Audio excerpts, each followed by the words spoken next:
ఇక్కడ మీరు చూడండి, జనరల్గా రాజముద్ర అది ఆంధ్రప్రదేశ్ ప్రభుత్వం. ఇక్కడేంటి, దీని మీదనే పెద్ద ఎత్తున మేము పోరాడాం. శాశ్వత భూ హక్కు మరియు భూరక్ష పథకం. ఏదో ఈయనిచ్చినట్టు ఆ భూమిని తరతరాలుగా వారసత్వంగా భూమి వచ్చింది, కష్టార్జితం భూమి వచ్చింది. ఆ భూమి అతను కొనుక్కుంటే ఈయన ఫోటో వేసుకుని ఊరిగే పరిస్థితికి వచ్చాడు.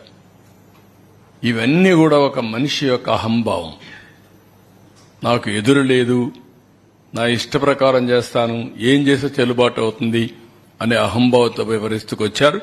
దీని ఖర్చు 13 కోట్లు.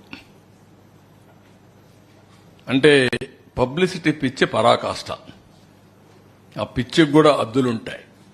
భూమి వాళ్ళ సొంతం,